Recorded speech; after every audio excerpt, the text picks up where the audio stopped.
Thank you very much for this kind invitation and my personal support to Israel in this hard situation. We are going to talk about HPV vaccination in Argentina.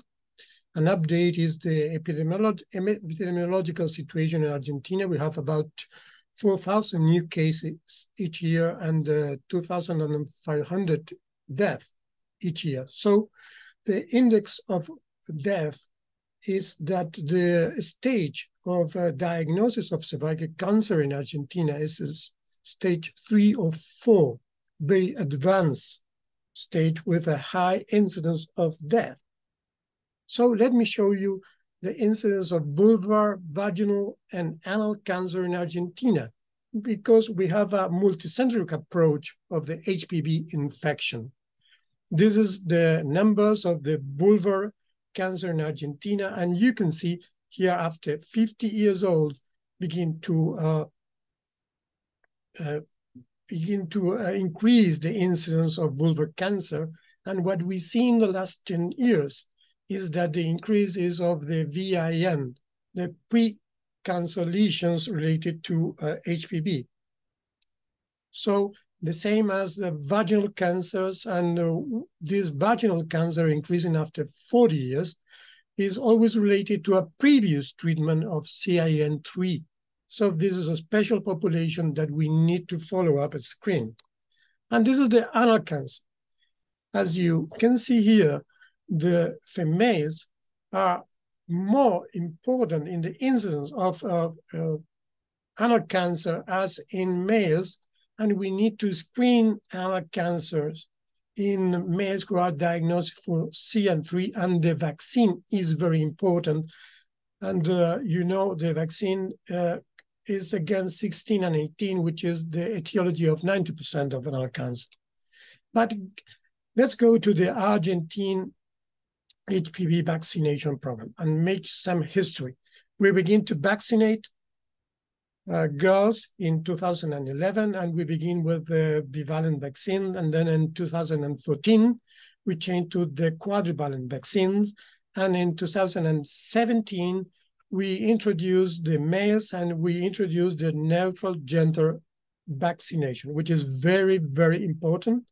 We are now vaccinating boys and girls at 11 years old, and we are thinking to begin to vaccinate at 9 years old, as is happening in the United States just now.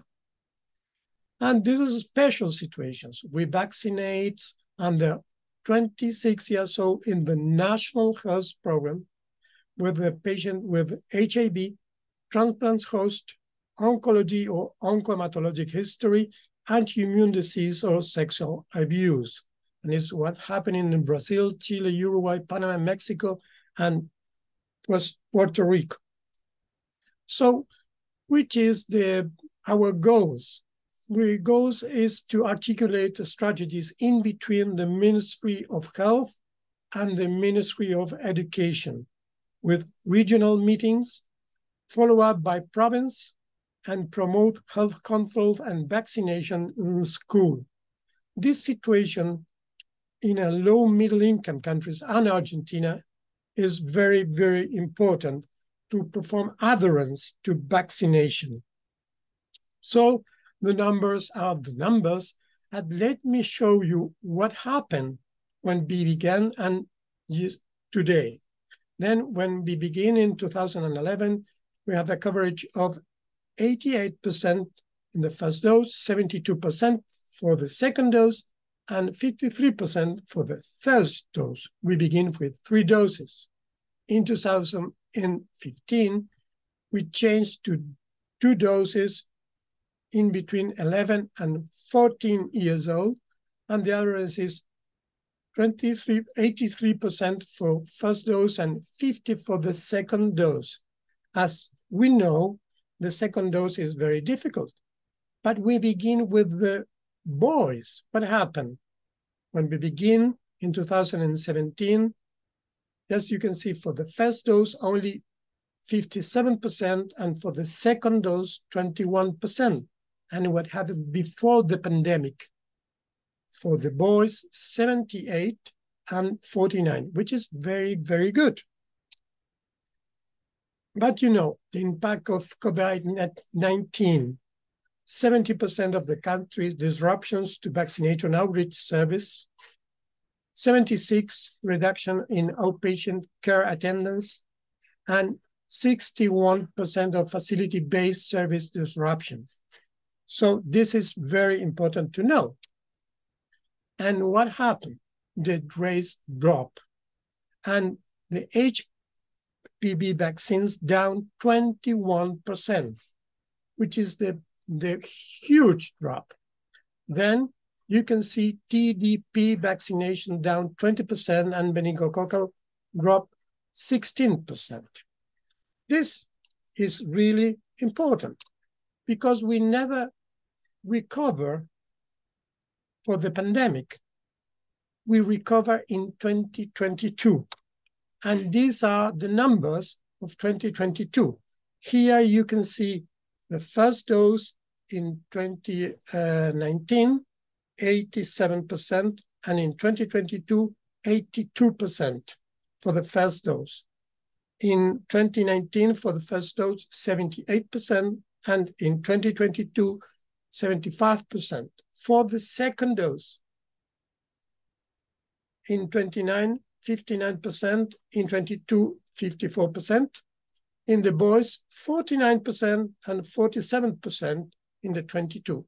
So we are slow recovering for the pandemic, but with rates of 80% for the first dose in girls and about 55% for the first dose in boys. So the challenge is improve coverage and recovery schemes, avoid missed vaccination opportunities, generate articulated strategy to improve vaccination, Ministry of Health, Ministry of Education, school-based vaccination, and at the end, simplified vaccination schedule. So the 5 steps to improve HPV vaccination rates: learn, inform, communicate, recommend, and vaccinate. This is crucial. So other thing is to introduce neutral gender vaccination. Gender-neutral vaccination is beneficial in terms of the burden of the HPV-related disease, cost effectiveness, and gender inclusivity. The lessons learned in the implementation of the gender-neutral vaccination across Argentina could also inform to scale up of similar programs to other similar socioeconomic settings with universal health coverage.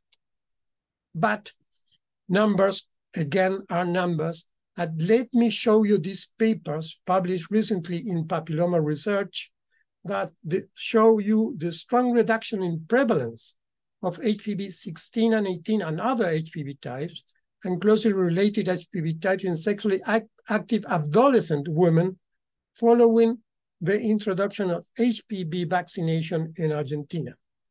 As you can see here, in yellow, you can see the non-vaccinate, and in blue, the vaccinate.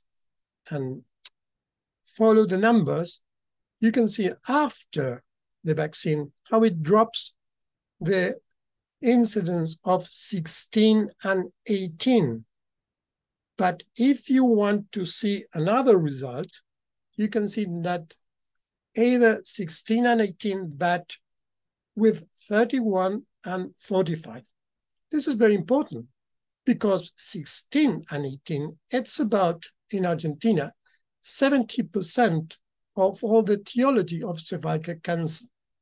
But if we add 31 and 45 by our own numbers produced with Xavier Bosch with the Instituto Catalán de Oncología, it means that we cover about 75, 77 of the etiology of cervical cancer in Argentina. And we need to see what happened with other cancer, as we show at the first slide: vulvar cancer, vaginal cancer, anal cancer, and we need to introduce oropharyngeal cancers.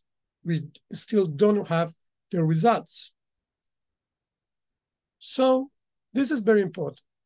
In the pre-vaccination era, The HPV-16 is 11%, in the 2020, 0.8%. In the 18 HPV types, 6%, and the 2020, 0.4%. For the 31 is 7.1%, and the 2020, 1.6%. For 45, 4.6%, and in the 2020, 0.5%. And for the 33, 3.1%, and the 2020, 1.7%, which is a huge drop of the incidence of HPV for the new generations in Argentina. Boys, this is girls, and we hope the same in boys and girls. So the new challenge.